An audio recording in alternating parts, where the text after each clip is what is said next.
So hello student, welcome back to my YouTube channel knowledge arena. यहाँ पर आपको study से रिलेटेड वीडियोस मिलती रहती हैं, तो चैनल को सब्सक्राइब कीजिए, वीडियो को लाइक कर सकते हैं और इस वीडियो को ज़्यादा से ज़्यादा शेयर कर सकते हैं आप। तो आज हम बताएंगे त्रिकोणमितीय फलन क्लास 11th NCERT बुक का प्रश्नावली 3, मतलब चैप्टर नंबर 3 का प्रश्नावली 3.2 हम आपको बताने वाले हैं। इसका मैंने ऑलरेडी एक वीडियो बना चुका हूँ, जिसे मैंने भाग 1 का नाम दिया। उसमें मैंने प्रश्न क्रमांक 1 से लेके प्रश्न क्रमांक 5 के ऊपर बताया है। आज हम प्रश्न क्रमांक 6 से लेके प्रश्न क्रमांक 10 पूरा अंतिम प्रश्न तक बताएंगे और इस प्रश्नावली को यहीं पर समाप्त करेंगे। तो चलिए बिना किसी समय गवाए शुरुआत करते हैं प्रश्न क्रमांक 6।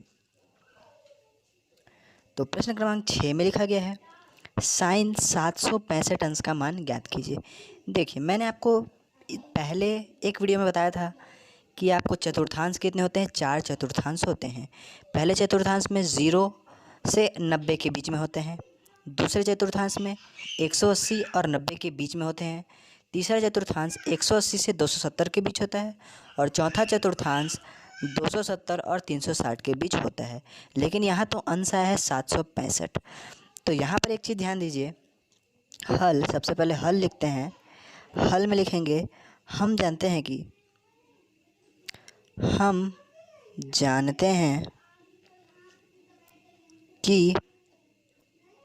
साइन एक्स का जो मान होता है,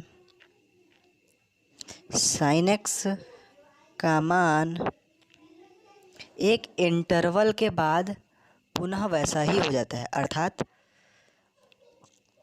का मान 360 अंश के बाद रिपीट होता है। रिपीट यानी हिंदी में क्या बोलेंगे, रिपीट को दोहराता है। साइन एक्स का जो मान होता है 360 के बाद क्या होता है, दोहराता है। अर्थात जैसे साइन 360 से ज़्यादा हो गया अंश, तो वह पुनः 0 से स्टार्ट होगा, है ना। जैसे 0 मतलब फिर से पुनः प्रथम चतुर्थांश में वह आ जाएगा। ठीक है, तो ये आप लाइन लिखिएगा। उसके बाद हम क्या करना है, सीधा हल कर देंगे। तो हल लिखते हैं, साइन 765 अंश। तो इसे हम किस प्रकार से तोड़ सकते हैं, हम इसे कुछ इस प्रकार से लिख सकते हैं। देखिए, साइन 2 गुणित 360, ठीक है, 2 गुणित 360 धन 45 अंश लिख सकते हैं क्या। देखिए, हम साइन 765 अंश को कुछ इस प्रकार से लिखा, ठीक है। ये हो गया, मतलब हमने इसे देख 360 दूनी करेंगे तो 720 हो जाएगा, 720 में हम 45 जोड़ेंगे तो 765। हम इसे इस प्रकार से भी लिख सकते हैं। और आप जानते होंगे, साइन यदि 360 से ज़्यादा है तो वह क्या होता है, साइन ही रहता है। तो ये हो जाएगा साइन, और 360 के बाद 390 और 270 में ही साइन का मान चेंज होता है, जबकि 360 में नहीं होता। तो साइन जो है साइन में ही रहेगा। और कितने अंश है, 45 अंश। तो ये हो जाएगा साइन 45 अंश। और साइन 45 अंश का मान आप जानते होंगे, साइन 45 अंश का मान होता है 1/वर्गमूल 2। तो ये है प्रश्न क्रमांक 6 का आंसर। तो चलिए बताते हैं हम प्रश्न क्रमांक 7। चलिए बताते हैं प्रश्न क्रमांक 7। कोसेक 14/10 अंश है, इसका मान हमें ज्ञात करना है। एक लाइन आपको हमेशा लिखना है कि चारों चतुर्थांश एक चक्कर पूर्ण होने के बाद, मतलब 360 अंश पूर्ण हो जाता है ना जब चारों चतुर्थांश का, तो वह पुनः 0 से स्टार्ट होता है, जैसे पिछला प्रश्न में लिखा हुआ आपको लिखना जरूरी है। तो चलिए इस प्रश्न को हम हल कर देते हैं जल्दी जल्दी। कोसेक 14/10 बराबर क्या हो जाएगा, इसको हम कुछ इस प्रकार से लिख सकते हैं क्या, इसे हम लिख सकते हैं, हाँ, तो हम इसे कुछ इस प्रकार से लिख सकते हैं, कोसेक 4 गुणित 360 अंश धन 30 अंश।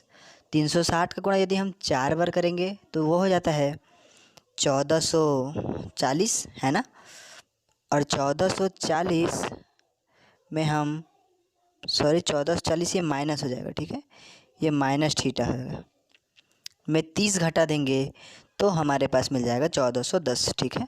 और ये तो जानते हैं कोसेक चेंज होगा या नहीं, कोसेक जो है चेंज नहीं होगा, क्योंकि 360 अंश के बाद कोसेक वही पुनः प्रथम चतुर्थांश में आ जाएगा और प्रथम चतुर्थांश में कोई भी चेंज नहीं होता है। ठीक है, तो 360 का हो जाएगा ये 30 अंश। ठीक है, तो कोसेक 30 अंश का मान आ जाएगा हमारे पास 2, क्योंकि साइन 30 अंश का मान कितना होता है 1/2। इसी प्रकार से क्योंकि साइन का उल्टा कोसेक होता है तो कोसेक 30 अंश का मान हो जाएगा 2। तो चलिए बढ़ते हैं प्रश्न क्रमांक 8। तो अगला प्रश्न है tan 19π/3। ठीक है, अब देखिए tan 19π/3 का हमें मान ज्ञात करना है, क्या होता है। तो सबसे पहले इसको थोड़ा अलग रूप में लिखेंगे, क्योंकि tan 19π हमें थोड़ा अलग दिख रहा है, इसलिए हम कुछ इस प्रकार लिखते हैं। देखिए हम इसे लिखते हैं कुछ इस प्रकार से, tan 6 1/3π। ठीक है, हमने क्या लिखा है, tan 19π को 6 सही 1/3, मतलब 6 दिया 18 और 1 19, ऐसे भी लिख सकते हैं सही के रूप में। ठीक है, अब देखिए उसे हम ऐसे करके लिख देंगे tan 6π धन π/3। इसे हम इस प्रकार से भी लिख सकते हैं, क्या देखिए 6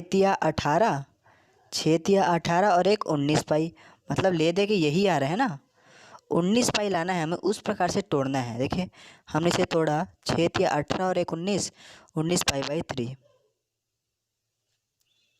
तो अब देखते हैं आगे क्या होगा।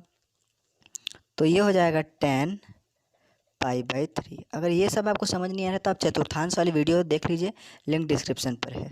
ठीक है, तो tan π/3 मतलब tan 60 अंश, π/3 मतलब tan 60 अंश। तो और tan 60 अंश का मान कितना होता है, वर्गमूल 3 होता है। तो ये हो गया प्रश्न क्रमांक 8 का आंसर। तो चलिए बढ़ते हैं प्रश्न क्रमांक 9। अगला प्रश्न है 9वां, साइन ऋण 11/3π का मान हमको ज्ञात करना है, मतलब इतने अंश का मान कितना होता है। तो चलिए इसे भी हल कर लेते हैं। तो इसे लिखेंगे हम साइन,